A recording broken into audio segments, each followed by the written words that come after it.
Que le Seigneur nous bénisse encore ce matin et que sa puissante main nous accompagne tout le long de ce jour.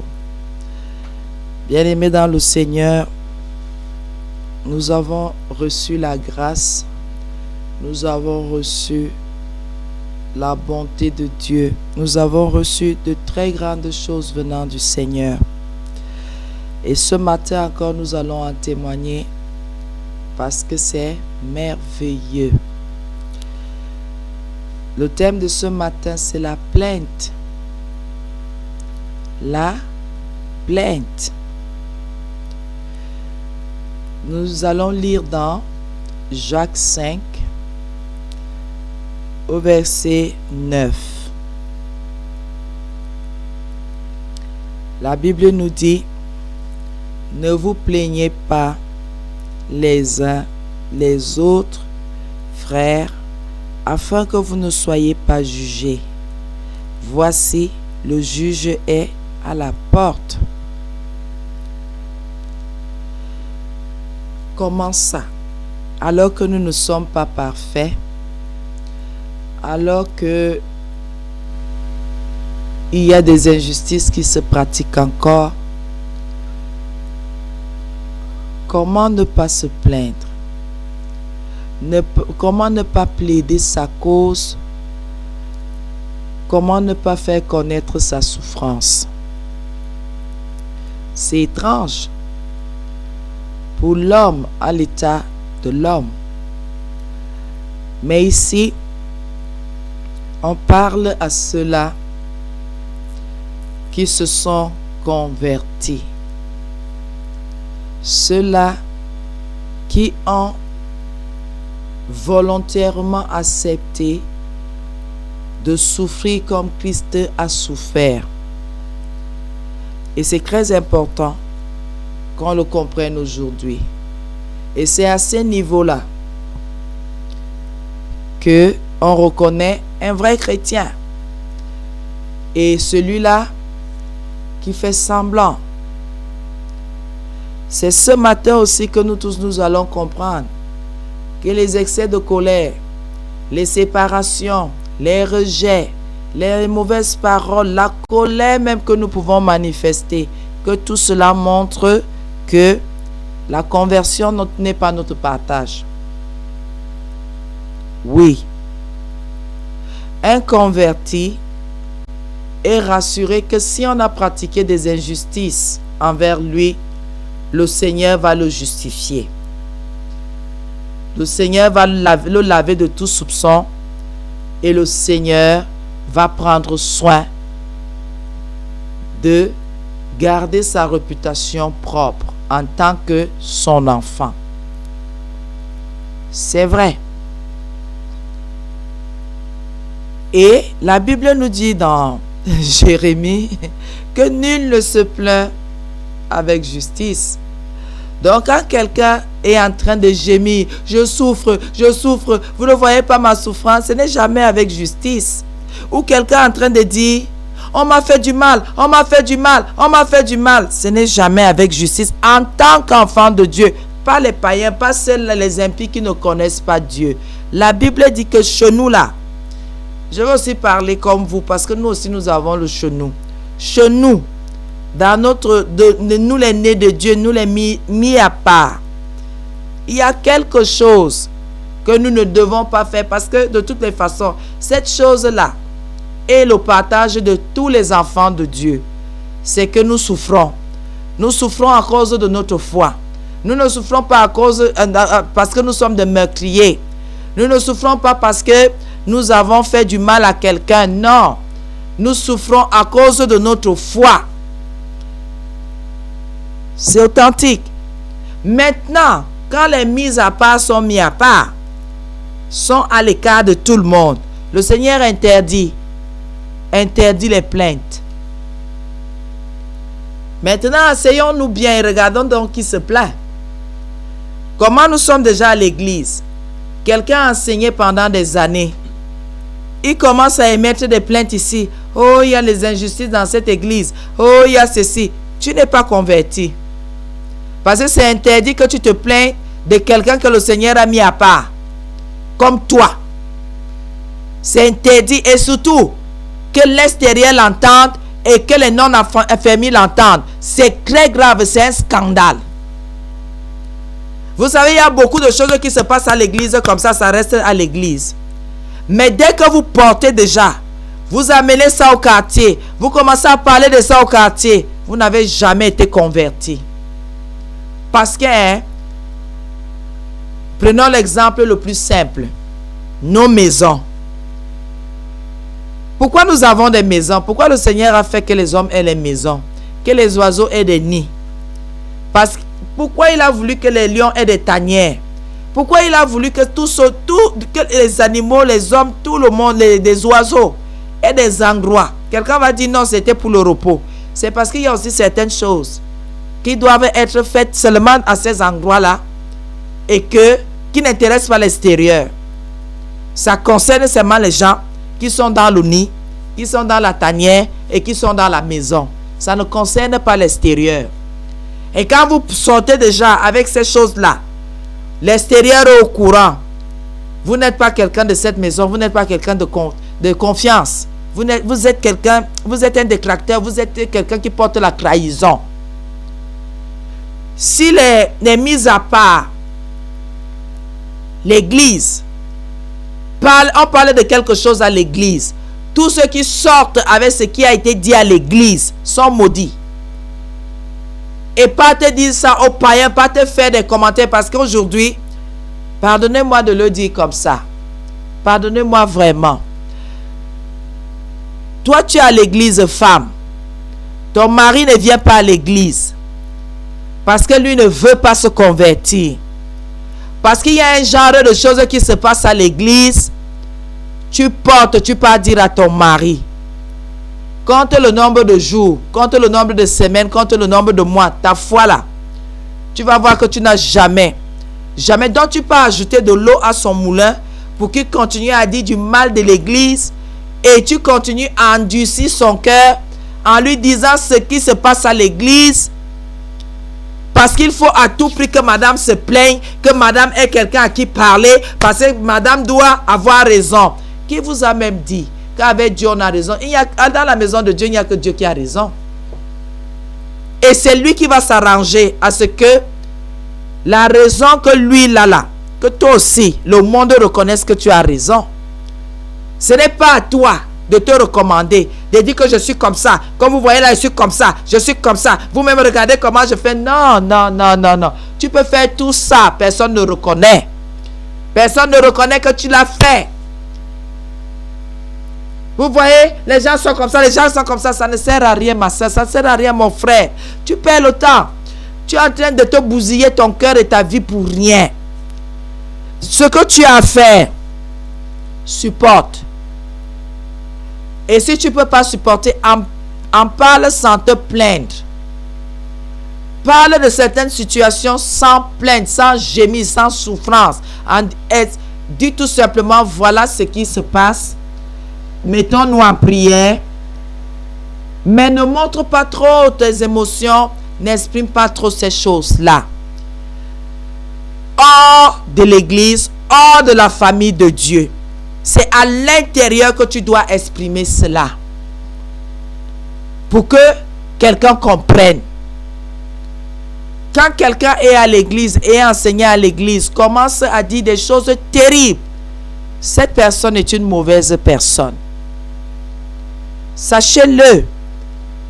Ou prend certaines choses, va divulguer ça dans le quartier. C'est une mauvaise personne pour la diffamation. Parce qu'il y a des choses que quand on dit à l'église, c'est pour la repentance. C'est pour réclamer la miséricorde de Dieu. C'est pour que certains se ressaisissent et qu'ils se reprennent. Quand vous sortez avec les dispositions des autres n'étant pas de reconnaître qu'un jour la réputation de quelqu'un peut être lavée. Alors que dans la famille de Dieu, nous savons que notre Dieu sauve. Nous avons cette conviction. On peut dénoncer quelque chose aujourd'hui, mais par la grâce de Dieu, tu es lavé de cela quelque temps après. Mais, si tu vas dire ça aux gens qui ne sont pas, qui n'ont pas compris, aujourd'hui, je voudrais aussi expliquer quelque chose à certaines personnes.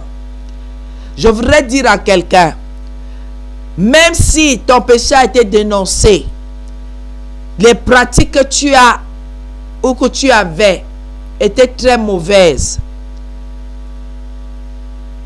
Pour montrer que la guérison vient de Dieu, c'est de changer. C'est de changer, d'accepter la transformation par le Saint-Esprit. Ça ne sert à rien de fuir. Ça ne sert à rien de te plaindre. Ça ne sert à rien de te justifier. Ça ne sert à rien. Nous sommes à l'hôpital. C'est comme si le médecin te dit, un chrétien va à l'hôpital, parce que j'ai vu des choses comme ça. Un chrétien va à l'hôpital.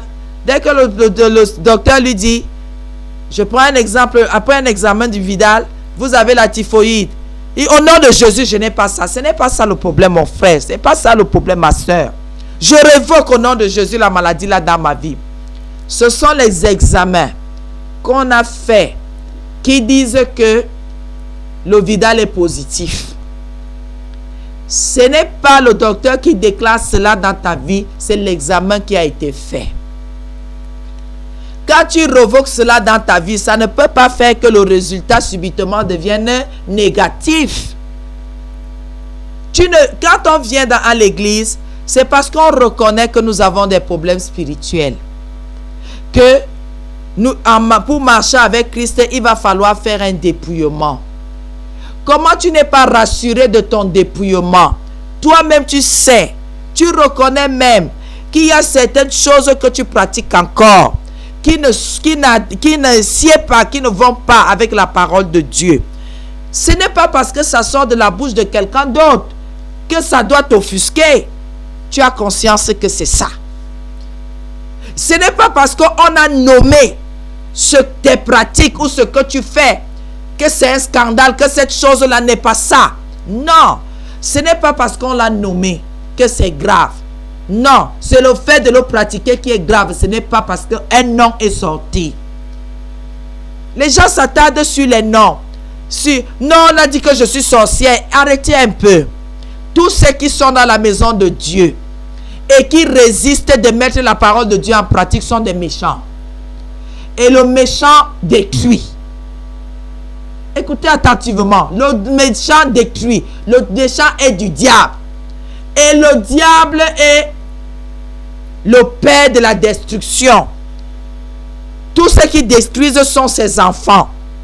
Et quand on donne l'explication de la sorcellerie, c'est l'ensemble de tous les actes qui mènent à la destruction.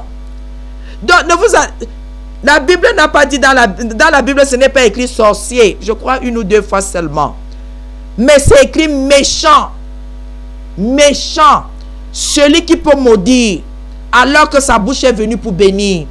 Celui qui peut préméditer le mal, rendre le mal, faire des complots pour renverser quelqu'un. C'est ça la sorcellerie. Écoutez, c'est ça la méchanceté. Ce n'est pas parce qu'on a dit sorcellerie, vous voyez ça à une échelle grande. Non.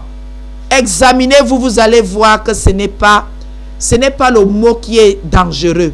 Ce sont les pratiques. C'est ce que nous pratiquons qui est dangereux. Donc, quand on a dénoncé quelque chose, ne vous mettez pas en colère. Allez plutôt examiner et vous allez voir si vous avez de bonnes dispositions. Vous allez plus vite vous en sortir que de dire on m'a accusé alors que vous savez que c'est ce que vous pratiquez. On peut pratiquer quelque chose et on refuse de nommer ce que l'on exerce. Et ça, c'est encore l'hypocrisie. Et ça, c'est encore la méchanceté. Est-ce que c'est parce que je dis, si je suis avec le mari de quelqu'un, au nom de Jésus, je ne le ferai pas. Si quelqu'un avait le mari de l'autre, et cet homme-là s'occupe de toi, tu as fait des enfants avec lui, est-ce que ça veut dire, bien-aimé, que c'est ton mari? Et est-ce que ça veut dire que cet homme-là ne commet pas l'adultère? Non, je suis sa deuxième femme. Il est dans l'adultère. Il a dit qu'il va m'épouser. Il est dans l'adultère. Ce n'est pas parce que nous avons dit adultère que ce que vous pratiquez depuis des années, c'est devenu un truc grave. Vous le pratiquez déjà, mais vous refusez de le nommer. Vous refusez de le nommer. Ce n'est pas parce que quelqu'un vient donner le nom à quelque chose que ça devient un problème. Cette chose a toujours été là et vous avez toujours fait cela. Ce n'est pas le nom qui vient faire qu'un truc devienne grave. Non, c'est la pratique de cette chose-là qui est d'abord un problème. C'est la désobéissance à Dieu qui est un problème. Ce n'est pas parce que quelqu'un a dit ça c'est la sorcellerie, ça c'est la fornication, ça c'est l'adultère. Ce n'est pas la personne qui vient nommer ces choses-là qui est mauvaise. Ce sont les gens qui pratiquent consciemment ces choses-là qui ont des problèmes de refuser de reconnaître que c'est ça qu'ils pratiquent. Aller deuxième femme quelque part, c'est l'adultère. Tu trouves un homme marié, tu peux faire quoi avec lui? C'est l'adultère. Et c'est un signe de malédiction. Dis tout ce que vous voulez. Non, il a beaucoup de... Même s'il te donne tout, il t'achète tout. C'est la malédiction.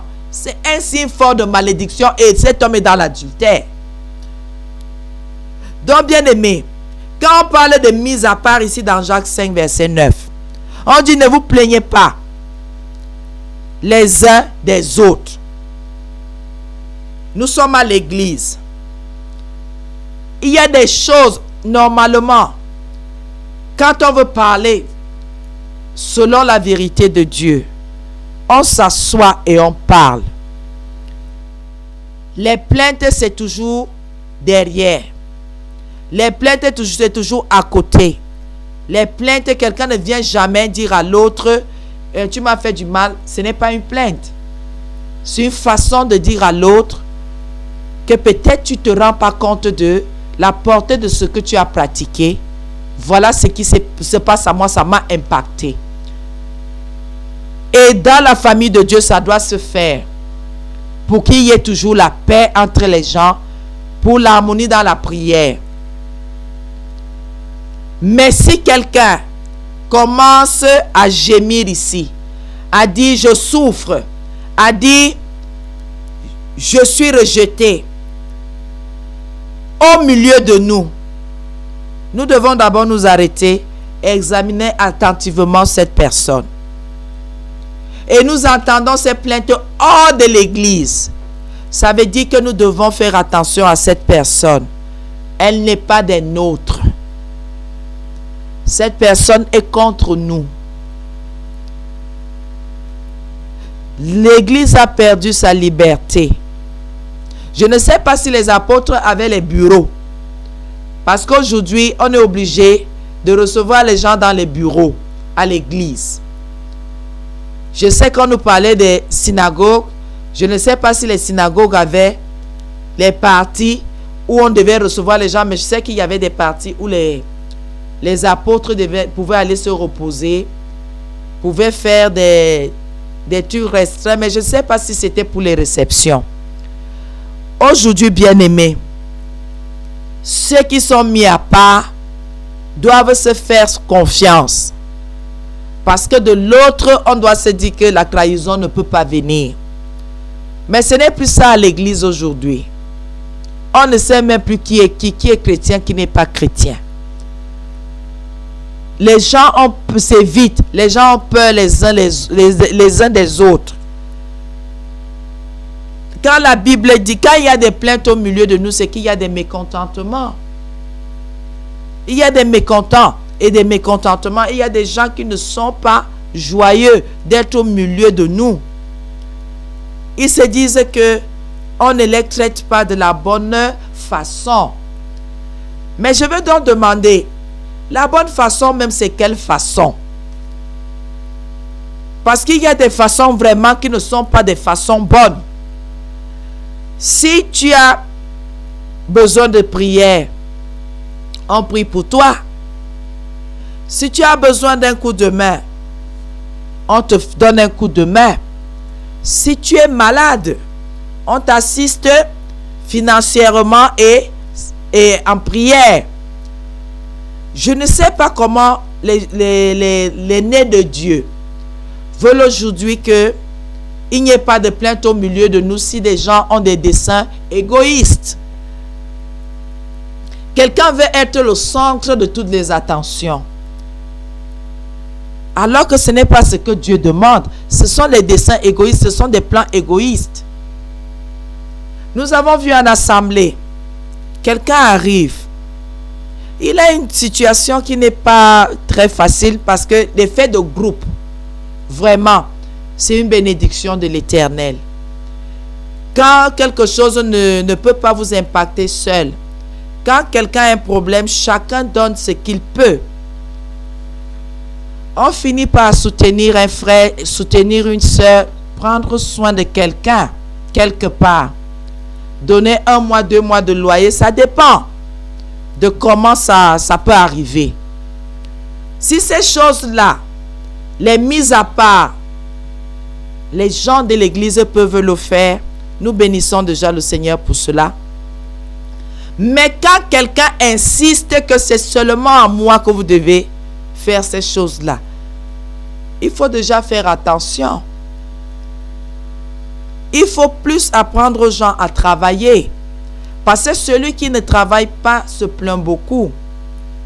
Celui qui ne veut pas souffrir se plaint beaucoup. Et nous avons vu beaucoup de ces problèmes en assemblée. Dans l'église, l'assemblée qui est bien disposée à tendre la main pour que quelqu'un garde la foi. Ces assemblées-là sont parfois très ébranlées par certains individus qui arrivent et qui commencent à s'aimer le trouble dans ces assemblées. Parce que quand on parle des plaintes à l'église, puisque la Bible nous dit aujourd'hui, ne vous plaignez pas les uns des autres frères, afin que vous ne soyez pas jugés. Quand un frère commence, il a une famille, il a des enfants. Sa femme ne travaille pas, lui-même il ne travaille pas. Et quand bien même il travaille, il cache aux frères et sœurs de l'assemblée qu'il travaille. Le seul truc qui l'intéresse, c'est de venir tout le temps à l'assemblée, exposer ses problèmes. Dire comment il a beaucoup de soucis, ça ne va pas, les enfants ne vont pas, la femme ne va pas, lui-même il ne va pas, le loyer ne va pas. L'assemblée subvient aux besoins. Parfois c'est collectif, parfois c'est individuel, mais nous avons compris quelque chose. Ça sert à quoi de faire du collectif et que ce frère ou cette soeur vous divise encore pour faire des individualités. Quand nous prenons en compte ce problème, le frère trouve qu'on ne fait pas assez. Bien-aimé dans le Seigneur, si on peut déjà te soulager de 3-4 mois de loyer, est-ce que c'est une petite chose? Pour un homme ou une femme qui peut travailler et avec un travail qui peut subvenir à ses besoins. Si le loyer est à part et tu es déjà épargné pour 3-4 mois, franchement, et si certains frères se proposent de vous donner à manger pendant quelques mois encore, de temps en temps, est-ce que ce n'est pas ça? Mais à l'église, il y a les plaintes. Le frère n'est pas satisfait, il n'est pas d'accord de ce genre de choses. Pourquoi? Il faut que nous tous qui travaillons, qu'on prenne tous nos salaires et qu'on aille lui donner. Donc lui ne fout rien, nous on lui donne. On lui donne tout. Lui il est heureux, nous on travaille pour lui. Donc une sorte d'esclavage. Donc quelqu'un vient avec un adepte du diable, vient à l'église et il vient vous assujettir de la sorte. Et quand vous discernez, vous dites non frère, votre apport pour votre maison c'est quoi? Pourquoi vous ne travaillez pas? Je ne trouve pas le travail.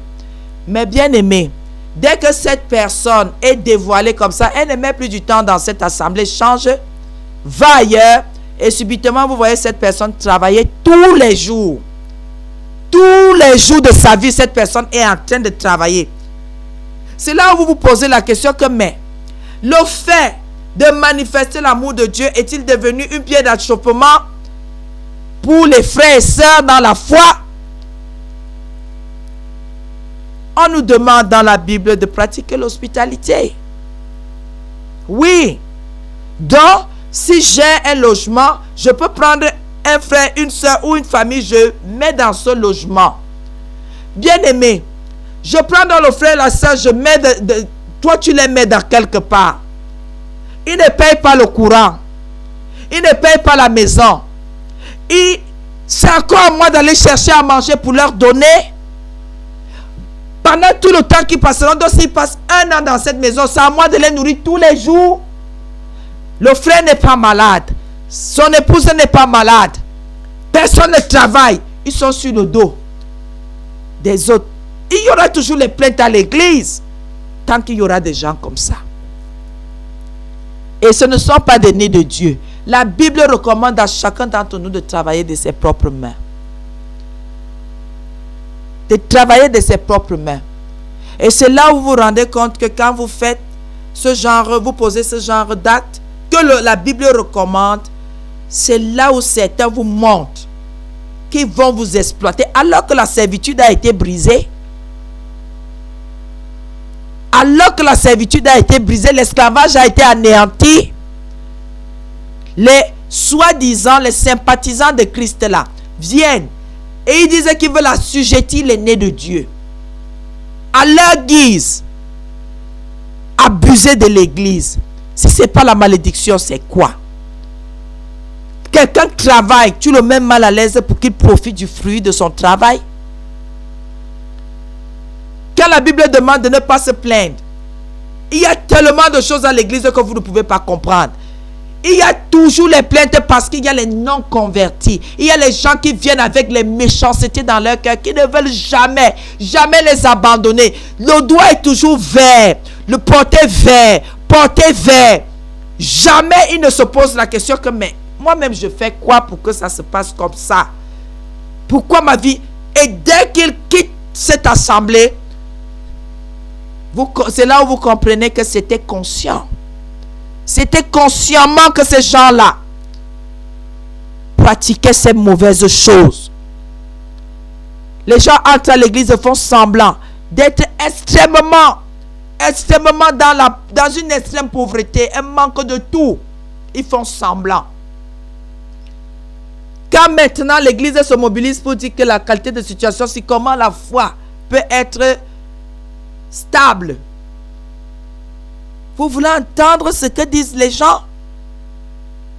Non, il va te donner... Tu n'avais pas de maison. On te donne une maison, tu dis que la maison est pourrie. La maison n'est pas meublée. Donc on devait te donner une maison meublée. Tu avais juste besoin d'un toit. Voilà une plainte qui s'élève. Voilà quelqu'un qui gémit. Tu étais malade. Tes frères et sœurs t'ont amené à l'hôpital. Ils ont payé tous tes soins. Tu as manqué à manger. Tes frères et sœurs se sont battus comme Dieu a pu. Ils t'ont donné à manger. Tu voulais même du travail.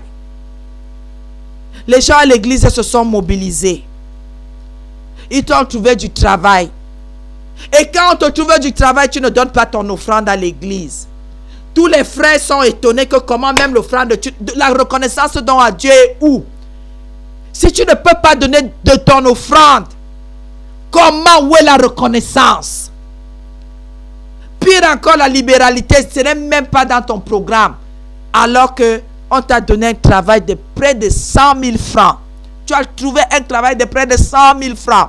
Et tu ne donnes pas de ta libéralité. Tu ne donnes pas de tes offrandes. Chaque mois, j'ai trop de problèmes. Frère, assieds-toi aussi, tu examines. Et assieds-toi, tu examines. On ne me comprend pas. Hier, tu n'avais rien. Les autres ont pris de ce que Dieu leur a donné. Et t'ont fortifié. Aujourd'hui que tu es fortifié, toi aussi, tu refuses de donner de ton offrande pour qu'on aide quelqu'un aussi. Si ce n'est pas la méchanceté, c'est quoi? Si ce n'est pas la méchanceté, c'est quoi? Expliquez-moi. Comment il n'y aura pas de plainte à l'église de certaines personnes qui vont gémir en disant aux autres, l'ingratitude n'est pas de Dieu. La Bible interdit de gémir. La Bible dit non. Ne être mécontent, les frères envers les frères, non. La Bible interdit. Mais quand il y a ce genre de comportement, comment l'Église gère? Puisque ce sont des hommes qui ont reçu l'Esprit de Dieu et des femmes qui ont reçu l'Esprit de Dieu, dont il y a la chair là-dedans. Et quand quelqu'un commence à parler de cette assemblée, vous entendez les méchancetés que cette personne dit, vous avez foi. Que quoi? C'est toi qui peux dire ça? Toi qui on a fait ceci, on a fait ceci, c'est toi qui peux dire ça. Ah, tu étais là, Fichoka, ils m'ont fait quoi? Ils n'ont pas... Bien-aimé, bien-aimé. Et parfois, ils partent se plaindre chez d'autres pasteurs. Les pasteurs disent, donc c'est comme ça. Là, on les entend parler là, la radio, donc c'est comme ça qu'ils sont. Alors que ce sont les mensonges, mon frère. Alors que ce sont les mensonges, c'est le sabotage gratuit. C'est parce que certaines choses, vous allez faire, les gens vont commencer à mettre les caméras à l'église. Pour enregistrer les choses que vous faites et les choses que vous pouvez dire. Et le jour que vous ouvrez vos bouches, on dit que voici les preuves. Mais Dieu ne permet pas ce genre de choses. Parce qu'il y a des méchancetés qui suscitent des plaintes, des gémissements, des souffrances et des mécontentements à l'église. Alors que la Bible dit, si vous avez la même foi, si vous avez reçu le Saint-Esprit, c'est pour dire à quelqu'un, réglez vos problèmes en famille de Dieu. Arrêtez d'aller mêler les non-affermis, les impies de ces choses-là. N'allez pas endurcir les gens. Oh, l'église m'a fait ceci. Oh, le sacre chrétien, c'est que les gens l'ont fait. On n'a rien fait. On n'a rien fait. Nous avons parlé de nos choses à l'église. Vous-même, les journalistes de l'enfer, vous avez porté, vous êtes sortis avec. Et je crois que les choses de l'église devaient rester à l'église. Ceux qui sont sortis avec ont porté leur malédiction. Ça les concerne. Parce que tu es la secrétaire du docteur. Pendant que le docteur avait les patients, tu es là en train d'écouter. Après, tu portes le diagnostic des gens, tu sors avec. C'est le docteur qui a dit. Parce que tu es au laboratoire. Tu fais les examens aux gens. Dès que tu sens que quelqu'un est séropositif, c'est ceci. Tu portes, tu peux dire au quartier. C'est de la faute de l'hôpital. C'est un élément de l'hôpital. C'est un agent qui travaille là-bas qui est sorti avec. Ça ne veut pas dire que l'hôpital était un mauvais hôpital. Et comment on les affecte le jour que l'agent va partir? Oui, le jour que l'agent va partir, l'hôpital va retrouver sa réputation d'être un hôpital qui ne divulgue pas les informations des gens. Quand vous portez vous-même vos choses, vous sortez avec. Vous allez vous plaindre chez les païens. Un païen peut faire quoi? Un né de Dieu. Et si toi-même tu es né de Dieu, quand tu finis de raconter ce que tu racontes aux païens là, il finit de dire que vraiment les églises là sont mauvaises. Est-ce que tu connais dans le revers? Quand le païen va voir une autre païenne, est-ce que tu sais qu'on l'a chassé de l'église à cause de la sorcellerie? Tu entends toi-même ce que tu viens de susciter là? Est-ce que tu entends toi-même ce que tu viens de susciter? Toi-même tu as porté une information, tu allais dire. Une information qui t'appartenait et qui demandait seulement que tu te repentes. Que tu reviennes de tes mauvaises voies. Parce que la plupart des gens qui ont été ici dénoncés, qui ont été indexés, avant de partir, ont reconnu que oui, c'est telle chose que je pratique. Ça, au moins, reconnaissez ça. Que oui, je fais ça parce que certains ont dit, mes enfants me dérangent, c'est pour ça que je les maudis. J'ai des paroles méchantes. D'autres ont dit, oui, je reconnais. Mon frère jumeau, on lui a donné le cahier et le bic, et moi, on m'a donné les écorces et les fétiches. Les gens ont reconnu. Oui, je sors de mon corps. Quand tu reconnais, qu'est-ce qui te reste à faire? C'est de renoncer. Et de prier le Seigneur de t'aider à abandonner. Et aller de l'avant. Mais aujourd'hui, non. Toutes les choses de l'église sont dehors. Il y a les journalistes à l'église. Dès qu'on dénonce quelque chose, dès que le Saint-Esprit parle, c'est dehors. Cette semaine, il y a eu quoi là-bas à l'église, machin. Toi qui fais ce travail, j'espère que tu n'as pas de problème spirituel. De toutes les façons, tu as déjà les problèmes spirituels. Parce que le travail que tu fais là. Et quand maintenant on voit le nez de Dieu dehors, vous les voyez là à l'église, ils ont les démons. Ils font ceci, ils font cela. Pardon, j'ai même vu des gens. L'affaire des téléphones dans les églises. Pasteur, vraiment, si quelqu'un a son téléphone en main à l'église, faites attention. Pendant que quelqu'un est sous l'emprise des démons, d'une possession diabolique, les frères filment. Les frères du protocole ont leur téléphone en main. Ils filment pendant qu'on prie. Pour que cette possession-là lâche. Et qu'elle parte au nom de Jésus. C'est un film. Et pendant que vous êtes dans le travail, vous ne vous rendez pas compte. On a eu ce cas à l'église. Après plusieurs années, la sœur veut se marier. Elle est en train de se marier. Un de ses frères prend son téléphone, prend cet enregistrement, va le présenter à son futur époux pour lui dire, tu peux épouser qui? Là où tu vois là, elle est, voici la vidéo. Il s'asseye, il lui montre la vidéo intégrale, totale.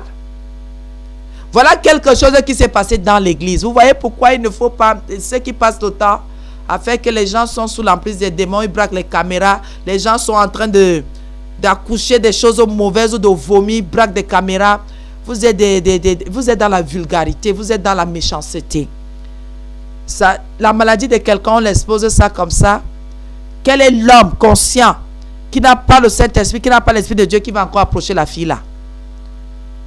Une fille qui a accouché d'un serpent ou qui a accouché d'un rat ou qui a mis quelque chose au monde de bizarre.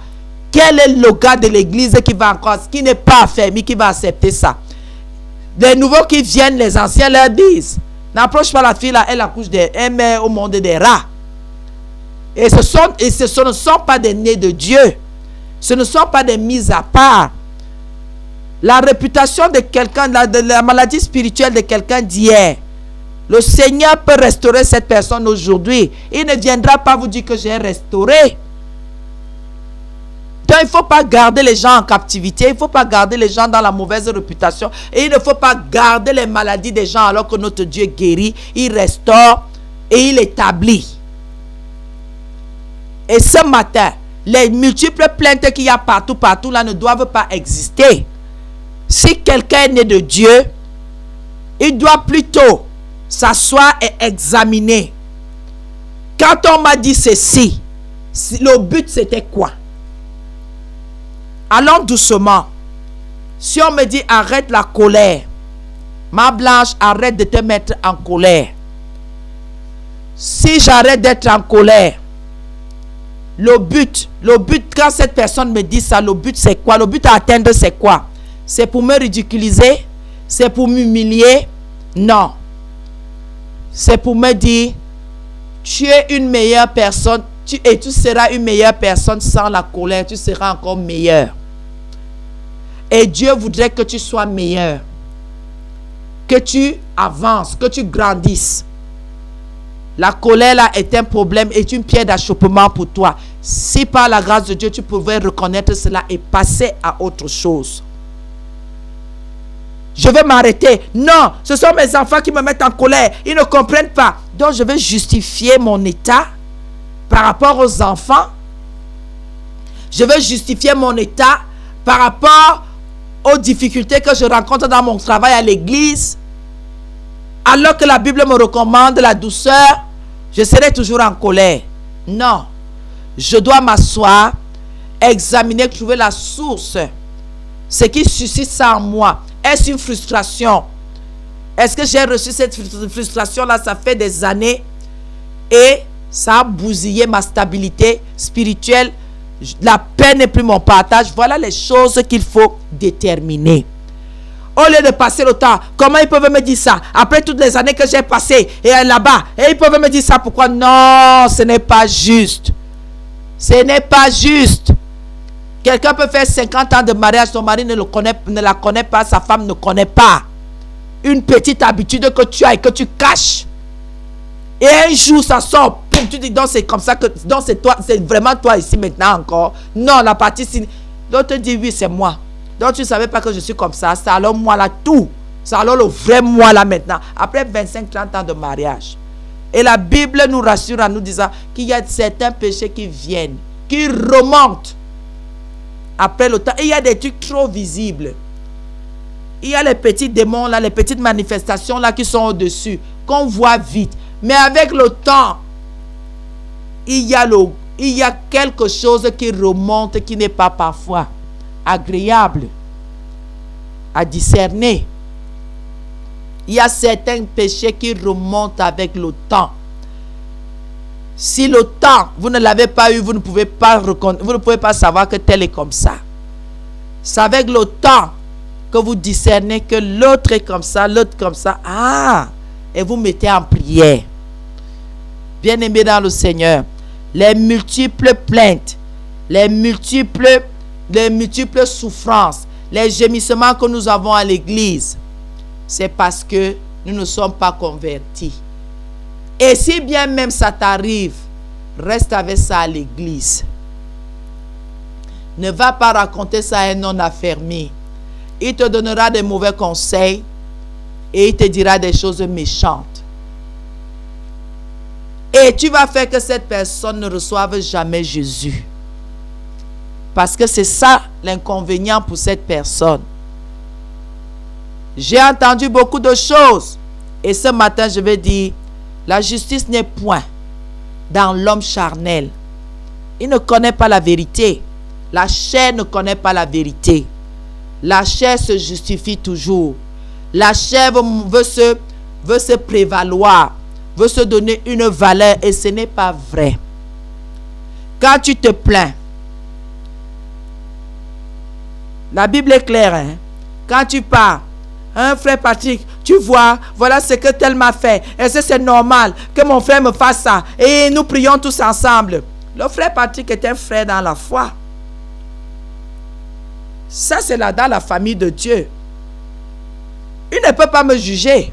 Il ne peut pas te juger. Il va plutôt dire que asseyons-nous.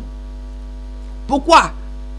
Parce qu'il faut que chacun s'exprime et qu'on discerne. Parce que si quelqu'un vient se plaindre, quelqu'un vient vous dire des choses, vient émettre des plaintes auprès de vous, c'est pour cela qu'on appelle toujours la deuxième partie. Pour dire, voilà ce que l'autre a dit. Qu'est-ce que toi tu as à dire? Et parfois même on ne te dit pas que l'autre a dit ceci. On te dit seulement que l'autre est venu porter plainte. L'autre est venu se plaindre de toi. Et nous avons besoin de vous voir. Et quand vous venez, on a déjà entendu la version de l'autre. On ne fait pas que l'autre parle là.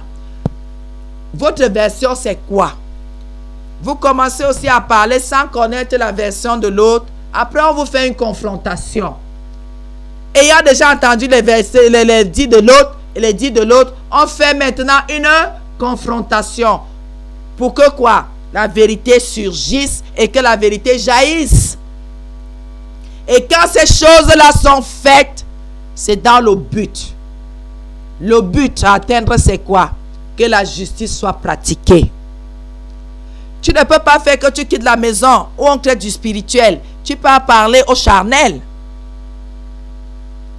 Aux gens qui mettent en avant leurs émotions. Et aux gens qui ne se soumettent pas à l'Esprit de Dieu. Les gens qui ne discernent pas. Tu ne peux pas aller te plaindre là-bas et dire que tu as raison. Les autres ont trouvé que j'avais raison. Non. Personne ne peut quitter une église et venir se plaindre d'un pasteur. J'ouvre ma bouche sur le pasteur. Toi qui es venu me voir et qui as parlé du pasteur, je trouve que c'est toi qui as un problème. Et c'est toi qui as un problème. Et tu es même suspect. Je te regarde et je te montre que vraiment, il ne faut pas m'approcher. Parce que la bouche qui a commencé à se plaindre d'un autre serviteur, même si le serviteur là est mauvais, ça ne me concerne pas. La moindre des choses, c'est de lui donner le respect qu'il faut en tant que serviteur. Parce que quand tu as été là-bas en tant que brebis du Seigneur. Et tu n'es pas resté là-bas autant d'années pour rien. C'est que quelque part, il y avait quelque chose qui se disait là-bas et qui t'a retenu là-bas. Et je ne suis pas d'accord que quelqu'un vienne. Non, tel fait ceci, tel m'a fait cela. Je ne suis pas là pour juger les autres serviteurs. Mais toi qui viens te plaindre de lui, je ne peux pas prendre en compte ta plainte. Pourquoi? Je suis sûr que si le serviteur de Dieu vient, il va dévoiler beaucoup de choses aussi que toi aussi tu omets de dire là maintenant. Parce que pour te plaindre, tu as embelli un côté. Subitement, tu as les pertes de mémoire. Tu ne dis pas ce qui était bon là-bas. Tu ne dis que tu ne noisis seulement le tableau maintenant que non, il n'est pas bien. On dit ceci, on fait là-bas. Tu ne dis pas que toi aussi ça te plaisait. Que tu es resté là-bas parce qu'il faudrait que les gens comprennent. Et quand vous partez même, tu quittes une assemblée, tu pars chez un autre pasteur. Oh, là-bas, il faisait ceci, il faisait cela. Tu ne sais pas que le pasteur te regarde en disant que voici une bombe qui est venue ici. J'ai intérêt à éviter. Ne pas beaucoup les approcher. Ne pas faire ceci. Parce qu'ils diront les mêmes choses de moi demain. C'est ce que vous oubliez. Même si vous encouragez là, même s'ils parlent de ça en assemblée. En bon, donc c'est comme ça que l'église là est. Écoutez très bien. Et les serviteurs de Dieu, et vous-même, vous avez tort. Un serviteur de Dieu ne peut pas me juger. Vous savez pourquoi? Parce que si nous tous nous avons l'Esprit de Dieu, il sait que ce que j'ai fait est juste. Et que c'est toi qui as tort. Parce que tu n'as pas voulu faire le travail que le Saint-Esprit te demandait de faire. De te repentir. Si ce serviteur est vrai, il comprend que vous avez un problème de conversion. Vous résistez et vous préférez insulter les serviteurs de Dieu que de vous soumettre à Dieu, d'obéir à Dieu. Il commence à comprendre que vous êtes quelqu'un qui ne veut pas gagner le royaume. Vous êtes naïf. Même si devant vous, il vous dit là que quoi, comment il vous montre, quand il rentre, il va prier. Le Saint-Esprit d'abord avec le temps va lui montrer que nous avons raison. Que nous avons raison. Je rends grâce à Dieu pour tous ceux qui ont écouté ce matin. Que le Seigneur vous fortifie et surtout, soyez disposés, ne soyez pas mal. Et pardonnez si j'ai dit quelque chose qui vous a embarrassé un peu. C'était dans le sens de la justice. Que quand vous connaissez, quand vous avez des nouvelles d'un serviteur de Dieu, et quand les gens parlent, qu'ils vous parlent selon et vous aussi faites votre petite enquête en tant que pasteur, que qu'est-ce qui se passe dans cette assemblée, pour que ces serviteurs de Dieu, pourquoi ces gens-ci ont quitté cette assemblée. Dans la collaboration ecclésiastique, c'est ce qui doit se passer. C'est très très important. Donc c'est un peu ça. Que le Seigneur nous bénisse ce matin. Nous avons parlé des plaintes et la Bible a dit, ne vous plaignez pas les uns des autres. Mais quand on dénonce les choses infructueuses des ténèbres, c'est différent. Mais aujourd'hui, c'était les plaintes. Que le Seigneur nous bénisse et que sa puissante main nous accompagne.